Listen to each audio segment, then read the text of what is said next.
Salut à tous et à toutes et bienvenue dans ce nouvel épisode du calendrier consacré aux sorties du mois de décembre. Et pour changer, on commence avec un film français, Babysitting 2, qui est la suite donc du premier. C'était vraiment le succès surprise de 2014. Ça a été un des films les plus rentables de cette année-là d'ailleurs. Alors là, je suis en train de lire qu'il a fait 2,3 millions d'entrées alors qu'il a coûté que 3,4 millions d'euros. Ça fait à peu près 600% de rentabilité. C'est énorme. Et le premier, en plus, là où c'était fort, c'est qu'il y avait que Gérard Jugnot en grosse tête d'affiche.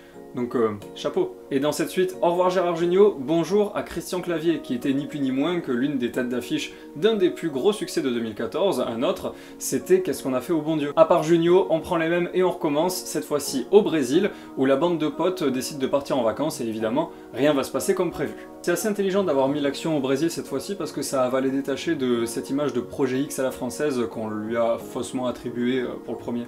Alors je sais pas si j'irai le voir, ça m'étonnerait même, mais en tout cas ça fait plaisir de voir que la comédie française arrive à se renouveler en piquant quelques idées aux Américains et en renouvelant son casting, c'est vraiment une super bonne nouvelle. Et on continue avec Au cœur de l'océan, un film de Ron Howard avec Chris Hemsworth. Ron Howard, son dernier film, il est sorti en 2013 et c'était Rush avec le même acteur, comme quoi il se quitte plus. Ce dernier est méconnaissable puisqu'il a dû perdre pour son rôle pas mal de kilos et même perdre quelques muscles. Et on va y retrouver aussi Ben Whishaw qui est un de mes acteurs chouchous depuis que je l'ai vu dans Cloud Atlas, vraiment cet acteur est excellent. Le film va raconter l'histoire vraie qui a inspiré Moby Dick, et au-delà des images spectaculaires, il va vraiment se concentrer sur l'aspect psychologique des marins qui sont pris dans cette tempête, et surtout face à cette bête énorme. Et en plus, ça fait plaisir de voir Chris Hemsworth ailleurs que dans un rôle de super-héros qui commence un peu trop à lui coller à la peau. Ouais, parce qu'entre ça et le chasseur, il est pas gâté le garçon. Et je suis sûr qu'il est doué en plus. Cerise sur le gâteau, les images ont l'air vraiment magnifiques, alors pourquoi pas, mais je sens quand même un petit foirage au box-office. Je sais pas pourquoi, une intuition en décembre.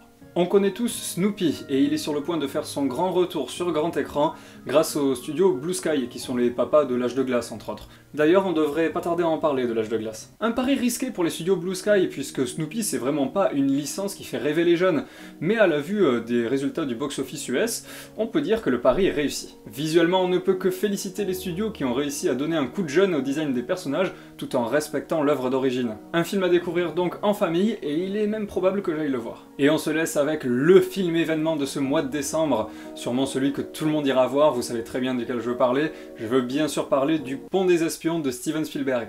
Je suis persuadé d'oublier quelque chose. Dans ce film, on retrouve Tom Hanks, qui malheureusement est de moins en moins bankable alors qu'il est toujours aussi bon. Et le scénario est signé par les frères Cohen, rien que ça. Et d'ailleurs, la presse US, puisque le film est sorti en octobre dernier, ils ont un peu de retard, la presse US a adoré le film et on parle même des Oscars. Et avec Spielberg à la réalisation, c'est une valeur sûre, difficile d'être déçu.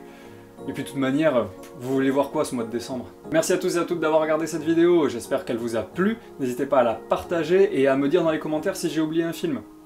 En plus, je suis sûr que j'ai oublié un truc gros quoi.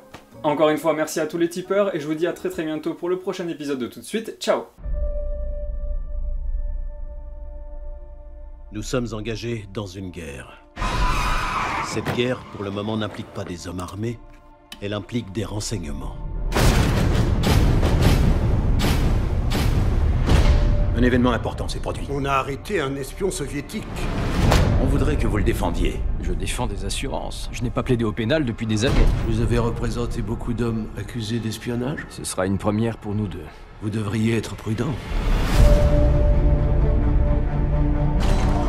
Tout le monde a peur de cet homme. Il est une menace pour nous tous. Comment on va nous regarder?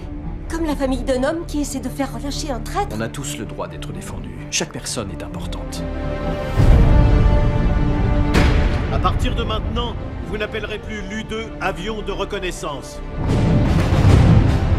Vous allez prendre des photos aériennes du territoire soviétique.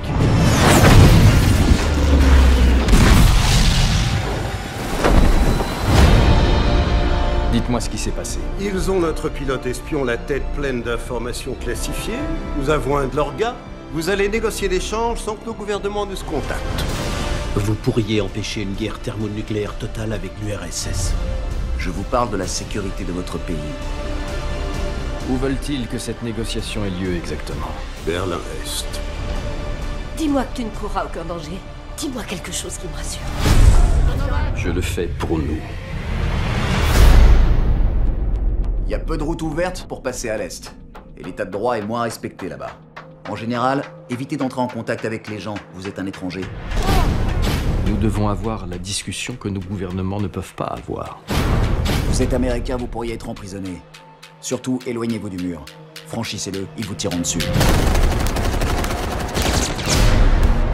Il y a des gens qui ne veulent absolument pas que cet échange se fasse. On ne le laissera pas ici. Les choses ont commencé à dégénérer. Tout cela a un prix. Un prix à payer pour ton pays et ta famille.